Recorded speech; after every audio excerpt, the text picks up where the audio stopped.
Lo que no dice la lección como una contribución a la misma.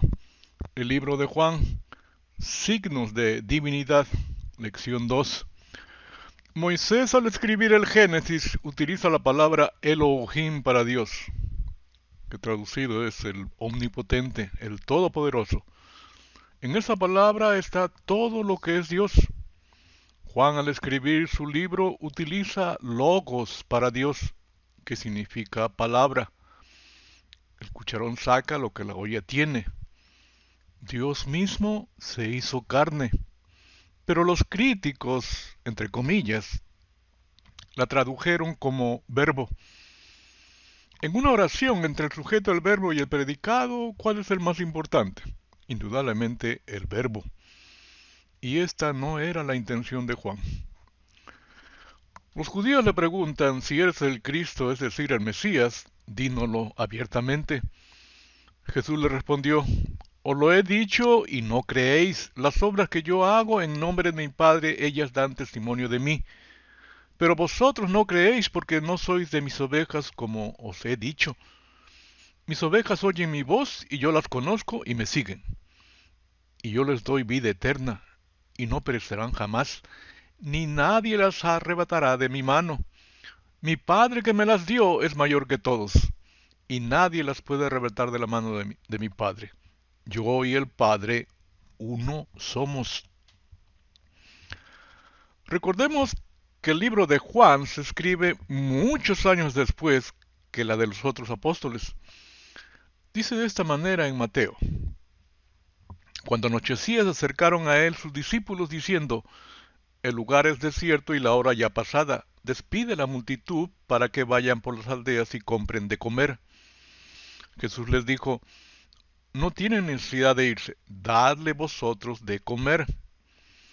En Marcos dice algo parecido. Dice, despídelos para que vayan a los campos y aldeas de alrededor y compren pan, pues no tienen que comer. Respondió él y les dijo, dadle vosotros de comer. Ellos le dijeron, que vayamos y compremos pan por 200 denarios y les demos de comer. Y por último, Lucas.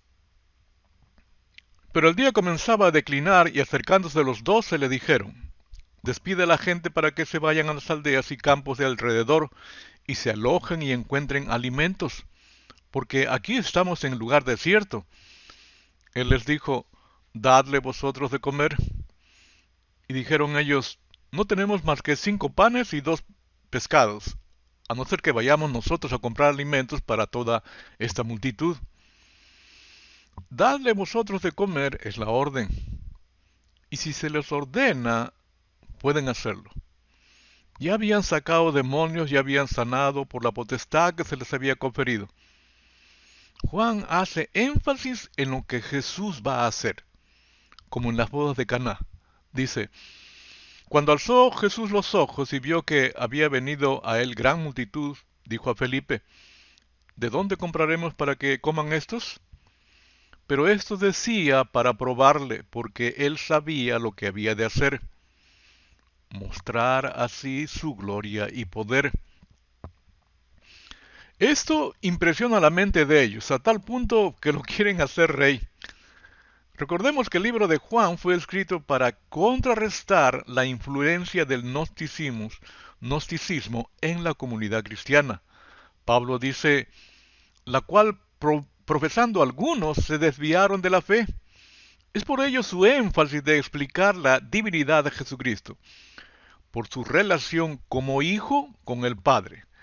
Las señales son la consecuencia de quién es Él. Yo soy, no temáis. Yo soy el pan de vida. Yo soy de arriba. Yo soy el eterno. Yo soy la luz del mundo. Yo soy la puerta. Yo soy el buen pastor. Yo soy la resurrección y la vida. Yo soy Señor y Maestro. Yo soy el camino de la verdad y la vida. Yo soy la vid verdadera. Yo soy a quien buscáis. Yo soy el que soy. Nosotros juzgamos a las personas por lo que son o por lo que hayan hecho. Por eso nuestro juicio no es verdadero. La palabra que os he hablado, esa es la que os juzga. La pregunta no es por qué, sino para qué. Es decir, lo que debemos de ver es la necesidad y aliviarla. En una palabra, servir. En cuanto lo hicisteis a uno de esos más pequeños, a mí me lo hicisteis. En el caso de este ciego, Cristo dice, me es necesario hacer las obras del que me envió, entre tanto que el día dura. La noche viene cuando nadie puede trabajar. Entre tanto que estoy en el mundo, luz soy del mundo. No he venido para ser servido, sino para servir y dar mi vida en rescate por muchos. El ciego no sabía quién era Jesús, el que lo sanó. A lo más que podía decir es que es profeta. Está relacionado con Dios por el solo hecho de haberlo sanado de una ceguera de nacimiento. Dice, nosotros sabemos que Dios ha hablado a Moisés, pero respecto a ese no sabemos de dónde sea. Respondió el hombre y les dijo, pues este es lo maravilloso, que vosotros no sepáis de dónde sea, y a mí me abrió los ojos. Y sabemos que Dios no oye a los pecadores, pero si alguno es temeroso de Dios y hace su voluntad, a ese oye. Dice en Salmos 66, 18 al 20. Si en mi corazón hubiese yo mirado a la iniquidad, el Señor no me habría escuchado.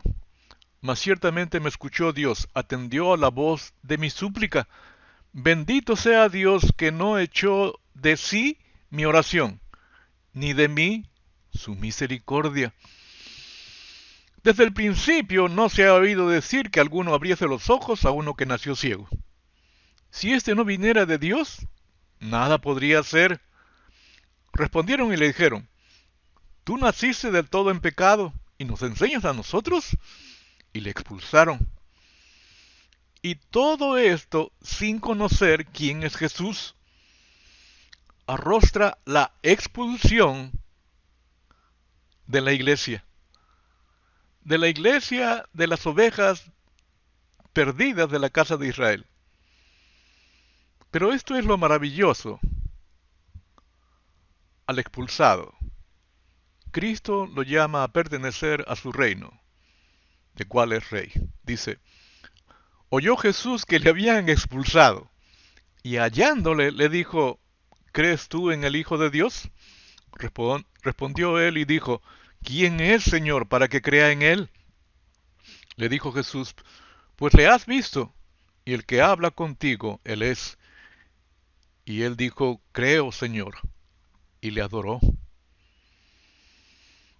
Al venir al sepulcro, dice Juan, Jesús entonces, al verla llorando, y a los judíos que la acompañaban, también llorando, se estremeció en espíritu y se conmovió. La palabra que utiliza aquí es, de conmovió, enebri masato, derivada de la palabra ebi maomai, que principalmente significa resoplar con ira como los caballos. Es decir, Jesús no estaba realmente triste con la escena alrededor del sepulcro. Es más correcto decir que Jesús estaba enojado. Jesús está enojado e indignado por los estragos de la muerte, el aguijón.